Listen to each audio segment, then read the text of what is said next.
الحمد لله رب العالمين غفار الذنوب ستار العيوب الذي جعل ذكره للأرواح زادا وللأبصار نورا وللقلوب ربيئا وللصدور شفاء وأشهد أن لا إله إلا الله وحده لا شريك له وأشهد أن سيدنا محمدا عبده ورسوله القائل مثل الذي يذكر ربه والذي لا يذكره مثل الحي والميت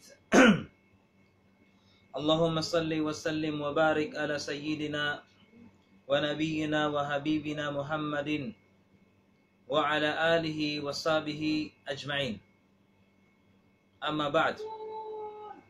Mga kapatid sa pananampalatayang Islam, purihin natin ang Allah subhanahu wa ta'ala. Dakilain natin ang Allah subhanahu wa ta'ala dahil siya ay ang tunay na nagpapatawad ng ating mga kasalanan. Tinatakpan ang ating pagkakamali at ginawa niya ang pag-alala sa Kanya bilang buhay ng ating kaluluwa. Ginawa niya ang pag-alala sa Kanya bilang liwanag ng ating puso at gamot sa ating mga sakit. Ako ay naniniwala at sumasaksi na walang ibang Diyos na karapat-dapat sambahin maliban sa Allah subhanahu wa ta'ala ang nag-iisa at walang katambal. At ako ay sumasaksi na si Propeta Muhammad sallallahu alaihi wasallam huling sugo at alipin ng Allah na Kanyang sinabi. Sinabi ni Propeta Muhammad sallallahu alaihi wasallam, "Mathalul ladhi yadhkuru rabbah walladhi la yadhkuruhu mathalul hayy wal mayyit." Ang katulad ng isang nag-aalala sa Allah subhanahu wa ta'ala at sa isang taong hindi niya naalala ang Allah subhanahu wa ta'ala ay katulad ng isang buhay at patay. Ibig sabihin mga kapatid sa pananampalatayang Islam na ang buhay ng isang tao, ang kaluluwa ng isang tao at ang tunay na buhay ng kanyang puso ay naayon lamang sa pag-alala sa Allah subhanahu wa ta'ala. Kung hindi niya naalala ang Allah subhanahu wa ta'ala, siya ay katulad ng isang patay. At kapag naalala niya ang Allah subhanahu wa ta'ala, yun ang tunay na buhay ng isang taong mananampalataya at naniniwala sa Allah subhanahu wa ta'ala. Mga kapatid sa pananampalatayang Islam, pinapayuhan ko ang aking sarili una-una ng pagkatakot sa Allah subhanahu wa ta'ala.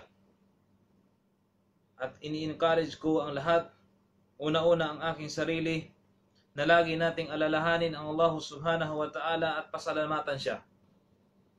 Dakilain siya at alalahanin natin palagi ang Allah subhanahu wa ta'ala.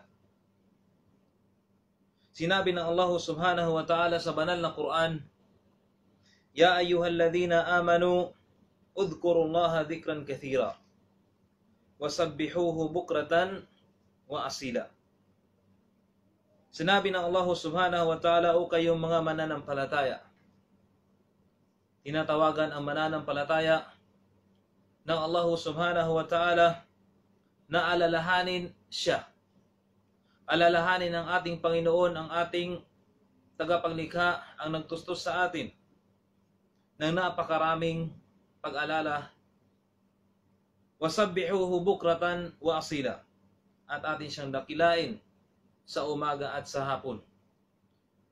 Mga kapatid sa pananampalatayang Islam, kung inutusan tayo ng Allah subhanahu wa ta'ala na alalahanin siya, ibig sabihin mayroon itong kadakilaan at napakaraming kabutihan sa isang tao dahil sinabi natin na ito ang tunay na buhay ng isang mananampalataya.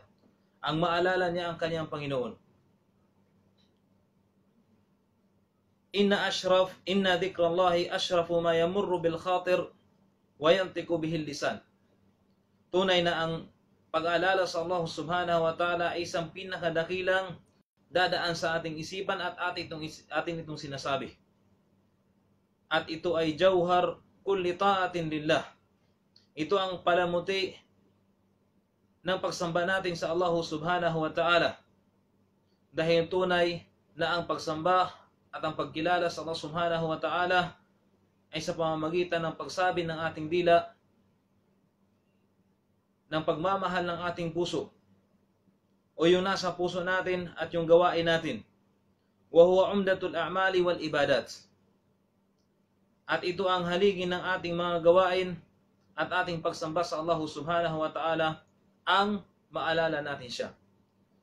Ginawa ang mga ibada para maalala natin ang Allah subhanahu wa ta'ala.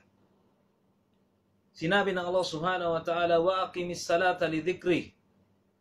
At kayo ay magtayo ng pagdarasal bilang pag-aalala sa Kanya. Bilang pag-aalala sa ating Panginoon, ang Allah subhanahu wa ta'ala. Mga kapatid sa pananampalatayang Islam, huwag natin sayangin ang oras, huwag natin sayangin ang panahon, o ang isang araw na lumipas na hindi man lang natin naalala ang Allah subhanahu wa ta'ala. At sinabi pa ng Allah subhanahu wa ta'ala na ang pag-aalala sa Kanya ay mayroon itong napakalaking gantimpala at kapatawaran sa ating mga kasalanan. Sinabi ng Allah, وَالذَّاكِرِينَ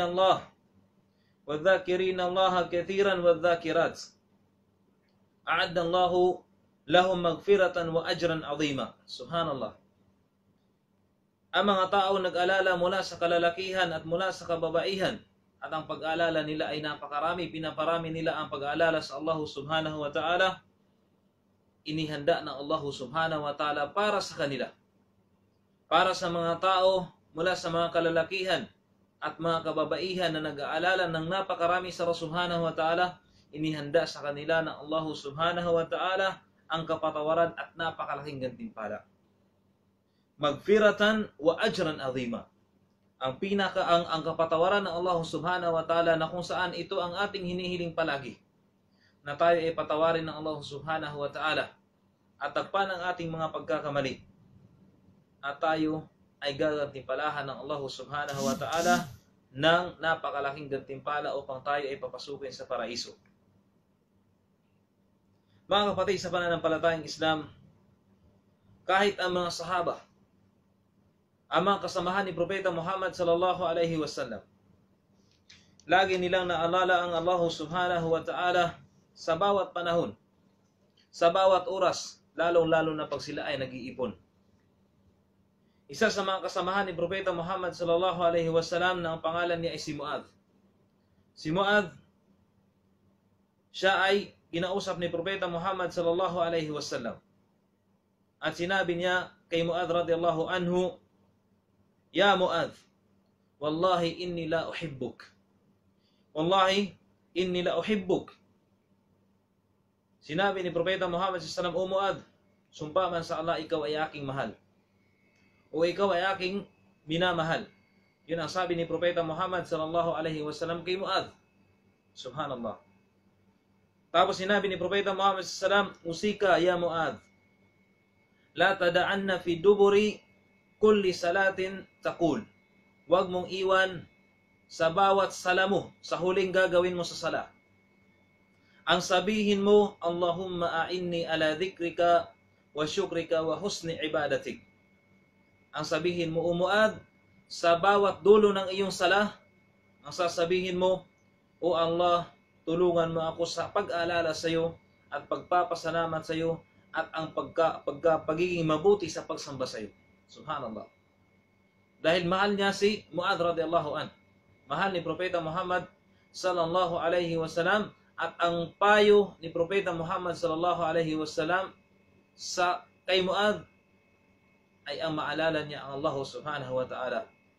Na ang Allah lamang ang nagbibigay ng lakas, nagbibigay sa atin ng tawfiq, ng gabay upang maalala natin siya.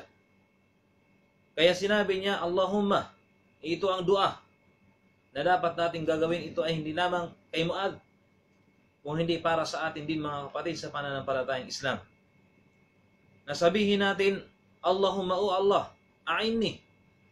Dahil o Allah, ikaw lamang ang may lakas, la hawla wala quwata illa billah. Ikaw lamang ang may lakas, may kapangyarihan. Tulungan mo ako sa pag-aalala sa iyo, sa pagpapasalamat sa iyo at sa pagiging mabuti sa aking mga pagsamba sa iyo. Subhanallah. Ito ang pagpapasalamat o ito ang payo ni Propeta Muhammad sallallahu alaihi wasallam kay Muad na sinabi niya, wallahi inni la uhibbuk. O Muad, tunay na ikaw ay aking mahal. Mga kapatid sa pananampalatayang Islam, ang ating Propeta Muhammad sallallahu alaihi wasallam, siya ang ating modelo sa lahat ng bagay. Laqad kana lakum fi rasulillahi uswatun hasana. Tunay na nandyan sa inyo ang propeta na may pinakamabuting pag-uugali. Sundin natin si Propeta Muhammad sallallahu alaihi wasallam. Siya ang modelo natin lahat. Modelo ng mga Muslim, modelo natin lahat, at sundin natin kung ano ang ginawa ni Propeta Muhammad sallallahu alaihi wasallam, lalong-lalo na sa kanyang pag-alala sa Allah subhanahu wa ta'ala. Si Propeta Muhammad sallallahu alaihi wasallam, binubuksan niya ang kanyang araw ng pag-aalala sa Allah subhanahu wa ta'ala, na kung saan kahit sa pagbangon pa lang niya, pagkagising niya pa lang mula sa kanyang pagtulog, sinasabi niya, alhamdulillahi alladhi radda alayya ruhi wa afini fi jasadi wa adina li bi dhikri. Subhanallah. Si Propeta Muhammad sallallahu alaihi wasallam, kapag siya ay nagising mula sa kanyang pagtulog, sinasabi niya kaagad at naalala niya kaagad ang Allah subhanahu wa ta'ala. Alhamdulillah, at kanyang sinabi, alhamdulillah, ang pasalamat ay sa Allah subhanahu wa ta'ala. Ang pagpapasalamat ay sa Allah subhanahu wa ta'ala na kung saan nagbalik sa akin ng aking kaluluwa. Dahil sa ating pagtulog, ang ating kaluluwa, ito ay pumupunta sa Allah at ito ay kinukuha ng Allah subhanahu wa ta'ala. Tapos sinabi niya, radda alayya ruhi, na ang Allah subhanahu wa ta'ala ang nagbalik, nagpahintulot na bumalik ang kanyang kaluluwa doon sa kanyang katawan. Wa afini fi jasadi, at naging ang Allah subhanahu wa ta'ala din ang nagbigay ng kalusugan sa kanyang katawan. Kaya ito ay naalala niya kaagad ang Allah subhanahu wa ta'ala sa kanyang pagbangon pa lang, wa adinali bidhikri, at pinahintulutan niya ako magpasalamat at mag-alala sa Allah subhanahu wa ta'ala. Subhanallah. Ito ay sa pagkagising pa lang ni Propeta Muhammad sallallahu alaihi wasallam. Mga kapatid sa pananampalatayang Islam, tunay na ang pag-alala sa Allah subhanahu wa ta'ala, ito ay may malaking papel sa ating buhay bilang mananampalataya. Ito ay gamot sa ating mga sakit. Ay sinabi niya, wa'afini fi jasadi. Ang pag-alala sa Allah subhanahu wa ta'ala, ito ay isa sa mga pinakamainam na gamot sa ating mga sakit. Lalo-lalo na ang sakit sa ating puso. Sinabi ng Allah subhanahu wa ta'ala, وَنُنَزِّلُ مِنَ الْقُرْآنِ مَا هُوَ شِفَاءٌ وَرَحْمَةٌ لِلْمُؤْمِنِينَ. At aming binaba mula sa Quran ang shifa, ang gamot at habag mula gamot sa mga mananampalataya. Ibig sabihin na Allah subhanahu wa ta'ala, binaba niya ang Quran, gamot at habag sa mananampalataya. Ito ay punong-puno ng gamot ang Quran, gamot sa ating puso, gamot sa mga tao na ligaw upang sila ay gabayan patungo sa tuwid na landas. Wa rahma, at ito ay habag. At isa sa mga pinakamainam na pag-alala sa Allah subhanahu wa ta'ala ay ang ating pagbabasa ng Quran. Ang ating pagbabasa ng Quran na kung saan ito ay purong salita ng Allah subhanahu wa ta'ala. La ya'tihi al-batil min bayni yadayhi wala min khalfi. Hindi siya malalagyan ng anumang kasinungalingan, anumang kasamaan at anumang kamalian mula sa harapan at sa likuran. Sabihin, walang maipasok ang salita ng Allah subhanahu wa ta'ala, ang Quran ay walang pagkakamali, at ito ay ang pinaka-malinis na salita dahil ito ang salita ng ating Panginoon, ng Allah subhanahu wa ta'ala. Mga kapatid sa pananampalatayang Islam, dapat ating isapuso. Una-una ang pag-alala sa Allah subhanahu wa ta'ala. Gawin natin itong pundasyon ng ating buhay, ng ating puso, liwanag ng ating pamumuhay dito sa mundo. Ang pag-alala sa Allah subhanahu wa ta'ala, ito ay hindi mabigat mga kapatid sa pananampalatayang Islam.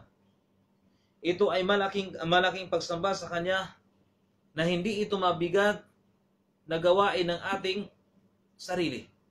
Dahil hindi ito ginagamitan ng lakas ng ating katawan, kung hindi ito ay ginagamitan lamang ng ating pagbukas ng ating bibig. Kaya sinabi ni Propeta Muhammad sallallahu alaihi wasallam, kalimatani khafifatani ala lisan. Dalawang salita na magaan sa ating dila. Subhanallah. Itong ibada na ito, pagsamba na ito, dalawa, at dinescribe pa ni Propeta Muhammad sallallahu alaihi wasallam na ito ay magaan sa ating dila. Ibig sabihin ang dhikr na ito magaan. Pero ano ang resulta nito? Thaqilatan fil mizan. Thaqilatan fil mizan. Magaan ito sa nabigkasin ng dila natin, pero ito ay mabigat sa timbangan ng Allah subhanahu wa ta'ala. Ito ay mabigat na pagsamba sa Allah subhanahu wa ta'ala dahil ang inaalala mo ang iyong Panginoon na naglikha sa iyo. Subhanallah. Habibatan ila Rahman. Ito ay kaibig-ibig sa Allah subhanahu wa ta'ala, itong dalawang salita na ito na pag-alala sa Allah subhanahu wa ta'ala. Ano ito mga kapatid? Siguro ito ay alam na natin. Ito ang subhanallah, subhanallahi wa bihamdihi wa subhanallahil azim. Subhanallahi wa bihamdi wa subhanallahil azim. Ang purihin mo ang Allah subhanahu wa ta'ala at pasalamatan mo. At purihin mo ang Allah subhanahu wa ta'ala dahil siya ang pinakadakila. Mga kapatid sa pananampalatayang Islam, tunay na ang pag-alala sa Allah subhanahu wa ta'ala ay may mga kabutihan. Ito sinabi natin kanina na dapat sa isang tao, huwag niyang hayaan na ang kanyang araw ay lumipas na wala siyang ginagawa kahit man lang pag-alala sa Allah subhanahu wa ta'ala. Sinabi ni Propeta Muhammad sallallahu alaihi wasallam sa kabutihan ng pag-alala sa kanya. Ang tinutukoy natin na dhikr mga kapatid dito, ang dhikrullah, ang pagsabi natin na la ilaha illallah wahdahu la sharika lah. Lahul mulku wa lahul hamdu wa huwa ala kulli syai'in qadir. Ito ay dhikr. Ito ay pag-alala sa kanya. Ang pagsabi natin na Allahu Akbar, Subhanallah, walhamdulillah, wa la ilaha illallah, wa la hawla wa la quwata illa billah, Subhanallah wa bihamdihi wa subhanallahil azim. Ito mga dhikr na ito, ang tinutukoy natin na madali lang ito sa nabigkasin ng ating dila at ito ay may mabigat nagatimpala sa Allah subhanahu wa ta'ala.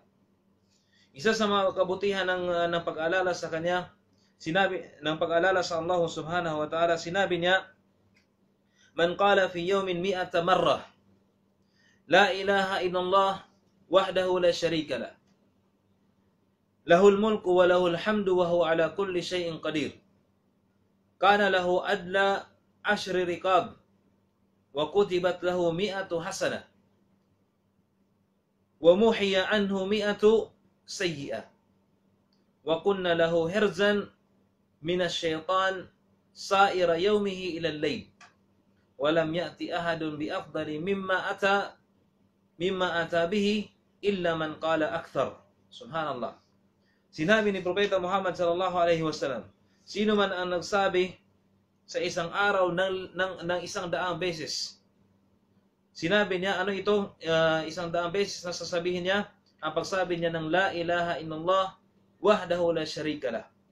Lahul mulku wa lahul hamdu wa huwa ala kulli syai'in qadir. Itong dhikr na ito, itong pag-aalala na ito sa Allah subhanahu wa ta'ala, ano ang reward niya at gantimpala niya? Kana lahu adla ashra riqab. Tunay na para siyang mayroong 10 alipin. At ang isang alipin mga kapatid sa pananampalatayang Islam sa panahon ni Propeta Muhammad sallallahu alaihi wasallam, kapag pinalaya mo ang isa dito, ay ikaw ay may napakalaking gantimpala sa Allah subhanahu wa ta'ala.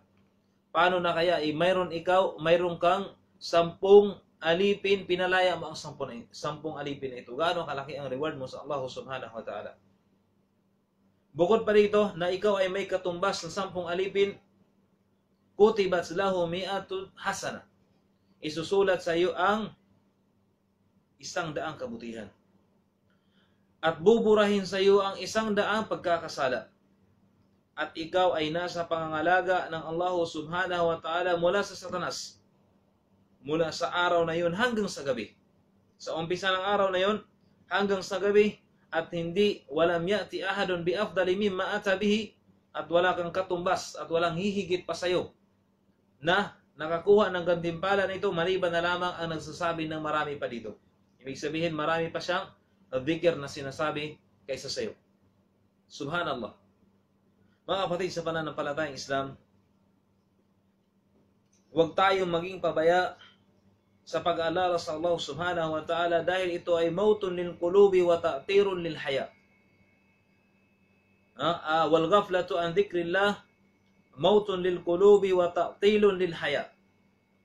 Ang pagpapabaya sa pag-aalala sa Allah subhanahu wa ta'ala o ang pag-iwan niya sa pag-aalala sa Allah subhanahu wa ta'ala, ito ay ang pagkamatay ng ating puso. Ito ay ikakamatay ng puso ng isang tao at ito ay mapapariwara ang buhay niya dito sa mundo. Sinabi ng Allah subhanahu, sinabi ni Propeta Muhammad sallallahu alaihi wasallam, "Mathalul bait alladhi yadhkuru Allah fihi wal bait alladhi la yadhkuru Allah fihi mathalul hayy wal mayyit." Subhanallah. Ang bahay na kung saan inaalala ang Allah subhanahu wa ta'ala, dito sa bahay na ito, at ang bahay na hindi inaalala ang Allah subhanahu wa ta'ala ay katulad ng isang buhay at patay. Ito ay sinabi natin kanina na sinabi ni Propeta Muhammad sallallahu alaihi wasallam. Kaya bigyan natin mga kapatid sa pananampalatayang Islam ng liwanag ang ating bahay o ang ating pamamahay sa pamamagitan ng pag-aalala sa Allah subhanahu wa ta'ala. At babalaan natin ang ating mga sarili sa pagiging mapagpabaya o pag-iwan sa pag-aalala sa Allah subhanahu wa ta'ala. Dahil ang pag-iwas o ang hindi pag-aalala sa Allah subhanahu wa ta'ala, ito ay magdudulot ng pagtigas ng ating puso. Na kung saan makalimutan na natin ang Allah subhanahu wa ta'ala. Subhanallah. Na makalimutan ng isang tao ang Allah subhanahu wa ta'ala at wala na siyang at titigas na ang kanyang puso, magkakaroon na ng sakit, at siya ay kalimutan niya na ang pag-aalala sa Allah subhanahu wa ta'ala, at sa yawmul qiyamah siya rin ay kalimutan ng Allah subhanahu wa ta'ala. Sinabi ni Propeta Muhammad sallallahu alaihi wasallam sa kabutihan ng pag-aalala sa Allah subhanahu wa ta'ala, "Ala ukhbirukum bi khairi a'malikum wa azkaha inda malikikum wa arfa'uha fi darajatikum wa khairun lakum min anfaqidh dhahabi wal fidda," ila akhir al-hadith. Subhanallah. Sinabi ni Propeta Muhammad sallallahu alaihi wasallam, sasabihin ko sa inyo, hindi ko ba sinabi sa inyo ang pinaka mabuting gawain at ang pinakamalinis na gawain para sa inyong Panginoon at ang pinakamataas na gawain sa inyong antas. Wa khairun lakum, at mainam pa itong gawain na ito kaysa ikaw ay magbigay ng kawang gawa na mula sa ginto at mula sa pilak. Hanggang sa dulo ng hadis, sinabi ni Propeta Muhammad sallallahu alaihi wasallam, kinausap niya ang mga sahaba. Sabi ng mga sahaba, "Bala ya Rasulullah," oo ya Rasulullah. Sinabi ni Propeta Muhammad sallallahu alaihi wasallam, ang gawain na ito, dhikrullahi ta'ala. Tapos sinabi niya, dhikrullahi ta'ala, ito ang dhikrullah. Subhanallah. Ito ang pag-aalala sa Allah subhanahu wa ta'ala. Sabihin, ang pinakamainam na gawain ay maalala natin ang Allah subhanahu wa ta'ala. At lahat siguro ng pagsamba na ialay natin sa Allah subhanahu wa ta'ala, mula sa sala, mula sa zaka, mula sa ating pag-aayuno, sa saum, mula sa ating sa paghahajj natin at sa iba pang uri ng pagsamba, naalala natin ang Allah subhanahu wa ta'ala. Bakit? Dahil kailangan natin ng intensyon.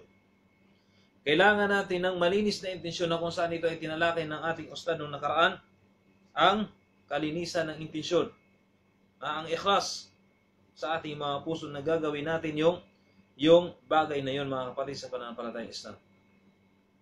Isa pa dito na ang pag-aalala sa Allah subhanahu wa ta'ala, ito ay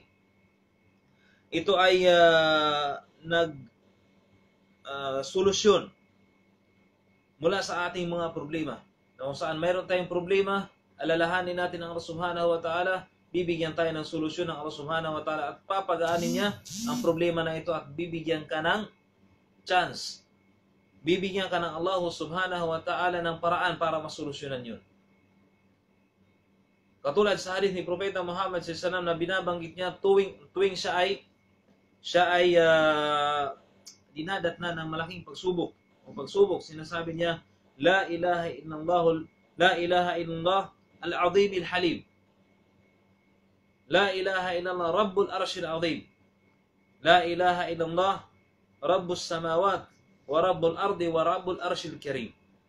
Yan ang sinasabi ni Propeta Muhammad sallallahu alaihi wasallam kapag siya ay nasa pagsubok, para mapagaan ito. At sinabi rin ni Propeta Muhammad sallallahu alaihi wasallam na da'watu dhinnun, la ilaha illallah, la ilaha illa anta subhanaka inni kuntu minadh dhalimin. Man da'aha sinabi ni Propeta Muhammad sallallahu alaihi wasallam na ang da'wa na ito ni Dhinnun, ang pagsabi niya, la ilaha illallah, la ilaha illa ant, o Allah, ikaw ay nag-iisa na Panginoon. Wala nang Diyos na karapat dapat sambahin maliban sa iyo.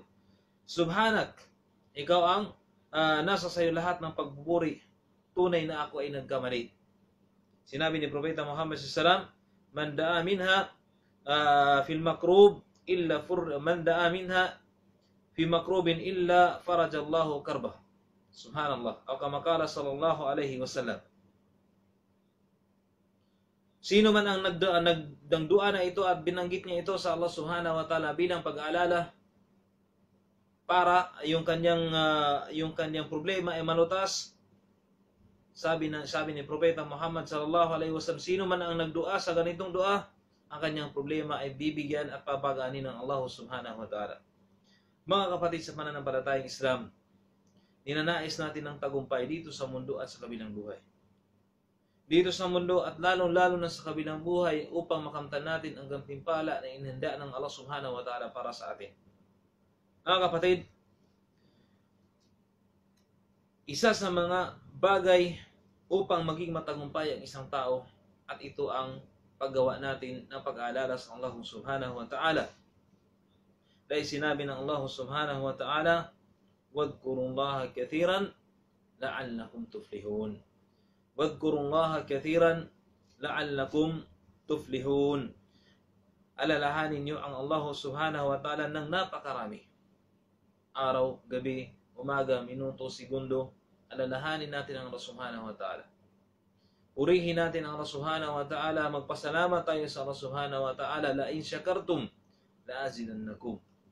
Kapag kayo ay mapagpasalamat, dadagdagan pa ng Allah subhanahu wa ta'ala ang ating biyaya na ibibigay sa atin ng Allah subhanahu wa ta'ala.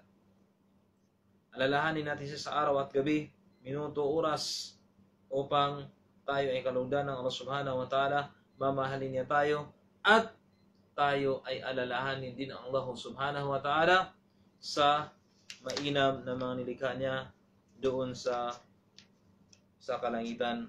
Wallahu ta'ala a'lam.